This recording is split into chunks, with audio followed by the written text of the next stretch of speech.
Merci de choisir Nahal TV International. Mesdames et messieurs, bonjour et bienvenue à cette nouvelle édition d'Autour du Monde, édition Afrique. L'édition de ce mercredi le 12 novembre 2025. On va commencer tout de suite par cette nouvelle concernant le ministre des Affaires étrangères, Badr Abdel Aati, qui est arrivé hier à la ville de Port-Soudan. Lors de son déplacement, le chef de la diplomatie égyptienne s'est entretenu avec de hauts responsables soudanais du renforcement de la coopération et des derniers développements de la crise soudanaise et des moyens de soutenir les efforts visant à parvenir à un règlement global qui préserve la sécurité et la stabilité du Soudan. Tout de suite, un reportage et on revient pour discuter de ce sujet. Lors de sa visite à Port-Soudan, le ministre des Affaires étrangères Badr Abdel Aati a eu un entretien avec son homologue soudanais Mohiddin Salem, portant sur les moyens de renforcer les relations bilatérales ainsi que sur les derniers développements de la situation au Soudan et les efforts visant à contenir la crise. Abdel Aati a réaffirmé la position constante de l'Égypte, attachée à l'unité, à la stabilité et à la préservation des institutions nationales du Soudan, tout en condamnant les atrocités terrifiantes survenues récemment dans la ville d'Al-Fasher. Il a souligné la nécessité de lancer un corridor humanitaire garantissant du volume du soutien humanitaire et au renforcement de la coordination avec les organisations internationales compte tenu de la dégradation dramatique de la situation humanitaire. Abdel Aati a également insisté sur l'importance des efforts régionaux et internationaux en vue de soutenir un cessez-le-feu global et de créer les conditions propices au lancement d'un processus politique inclusif répondant aux aspirations du peuple en matière de sécurité, de stabilité et de développement.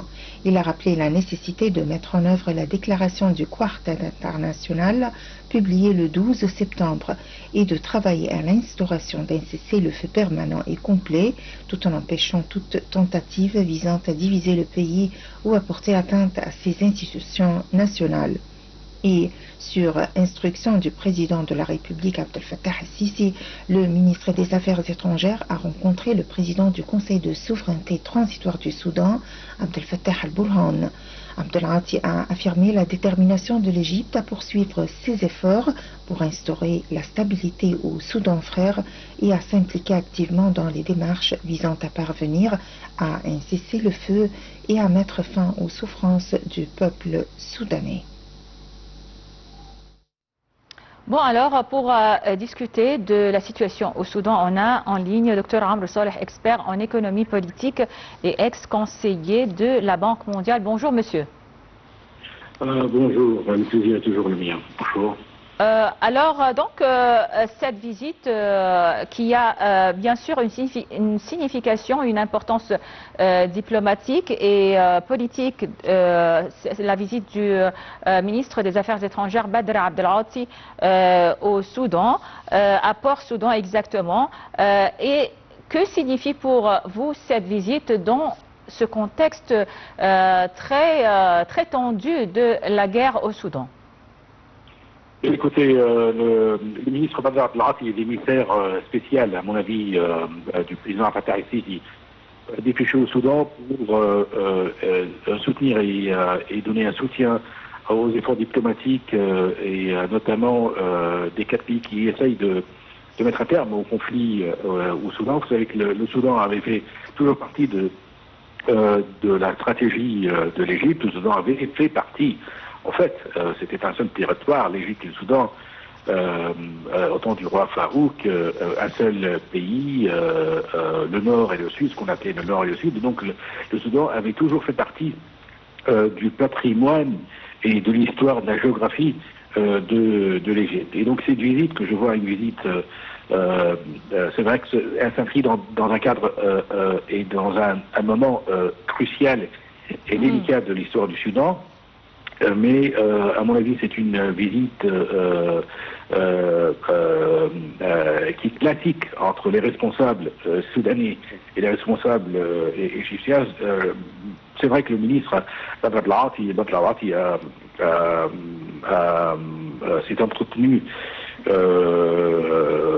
avec le chef de la coalition de transition au Soudan, Fattah al-Burhan, pour essayer de mettre un terme aux situations, à la situation tragique qui existent au Soudan. Et je sais que le ministre égyptien, le ministre des Affaires étrangères égyptien, Badr al-Ati, a transmis un message de paix aux responsables soudanais qui avaient de leur part salué les efforts de l'Égypte et les efforts du président Fattah el-Sisi et du peuple égyptien pour soutenir le peuple du Soudan et faire en sorte que la sécurité et la paix soient restaurées.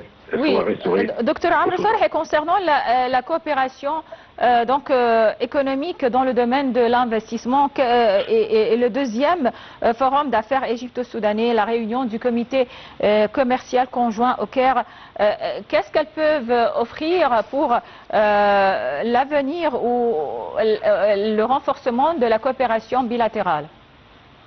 Écoutez, à mon avis, rien du tout. Si vous n'avez pas une paix et vous n'avez pas d'investissement, ce qui se passe au Soudan, vous avez un pays qui est partagé en deux. Vous avez un potentiel énorme. Et vous avez aussi une histoire et de relations commerciales et économiques très anciennes et très liées non seulement entre les gouvernements du Soudan et l'Égypte, mais entre le peuple soudanais. Vous savez qu'il y a combien de millions de Soudanais qui vivent en Égypte et qui transitent et qui vont et qui viennent entre l'Égypte et le Soudan. Et c'est un volet aussi des pourparlers du ministre des Affaires étrangères, Badr al-Ati, qui a mis l'accent sur la nécessité de renforcer la coopération conjointe, mis à part le soutien de l'Égypte classique au Soudan, mais aussi la nécessité que le Soudan continue son développement économique. Mais bon, si vous voulez, il n'y a pas de sécurité, d'investissement et de paix, de soutien économique et de développement économique sans une paix. Surtout que ce qui se passe à Darfour et les atrocités que nous avons vues. Et aussi, je soutiens à saluer le message et le soutien du ministre des Affaires étrangères Badr al-Ati au sort du Soudan pour non seulement la réunification du Soudan, mais un seul Soudan unifié sous un seul drapeau et une seule direction. Car ce qui se passe à Darfour est non seulement inacceptable, mais inimaginable d'un peuple, de deux parties d'une non-population, d'un même peuple, dans un même pays. C'est inconcevable. Et que faut que l'ingérence, et ça il faut le dire, il faut que l'ingérence étrangère de tous bords cesse pour que ce pays puisse connaître un développement économique. Oui, bien sûr. Alors, docteur Amr Saleh, expert en économie politique et ex-conseiller de la Banque mondiale. Merci beaucoup pour votre intervention et passez une excellente journée. On passe à un autre sujet. Merci. Et c'est le ministre de l'Investissement et du Commerce extérieur, l'ingénieur Hassan Al-Khatib, qui a rencontré M. Parks Franklin, ministre du Commerce et de l'Industrie de l'Afrique du Sud, et la délégation qui l'accompagne en présence de l'ambassadeur d'Afrique du Sud au Caire. Les deux parties ont évoqué la création d'un conseil d'affaires conjoint entre l'Égypte et l'Afrique du Sud, ainsi que l'organisation par l'Égypte de la 5e réunion du comité mixte pour le commerce et l'investissement prévue en janvier prochain. Les détails dans le commentaire suivant.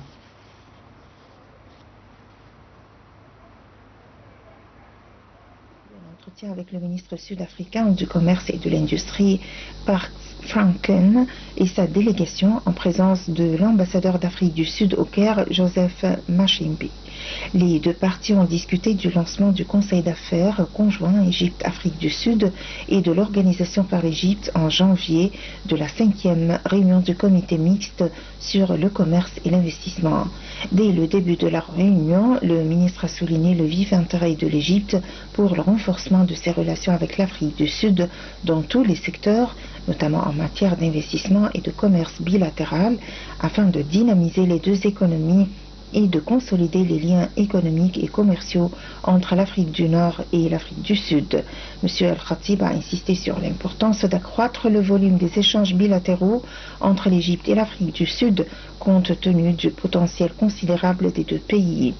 Il a appelé à l'élaboration de plans conjoints visant à doubler ce volume dans les années à venir à la hauteur du potentiel important des deux nations. Le ministre a exprimé la volonté de l'Égypte de coopérer avec l'Afrique du Sud dans le secteur automobile en transférant son expertise et en tirant parti de l'expérience sud-africaine dans ce domaine pour développer le secteur manufacturier automobile égyptien. Il a également plaidé pour l'activation du Conseil mixte des entreprises afin de faciliter la participation du secteur privé et des entreprises au soutien des investissements conjoints et du commerce bilatéral.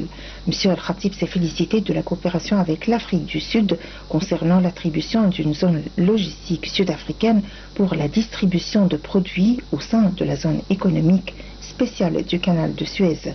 Il a souligné l'importance de la coordination entre les deux pays pour faciliter le transport maritime entre les deux régions au service non seulement du commerce bilatéral, mais aussi des échanges entre le nord et le sud du continent. Bon, voilà, c'était donc tout pour cette édition d'Autour du Monde, édition Afrique. Merci pour votre attention et passez d'excellents moments avec le reste de nos programmes sur NAT TV International. Dans quelques instants, les émissions en langue anglaise prennent la relève. À tout de suite.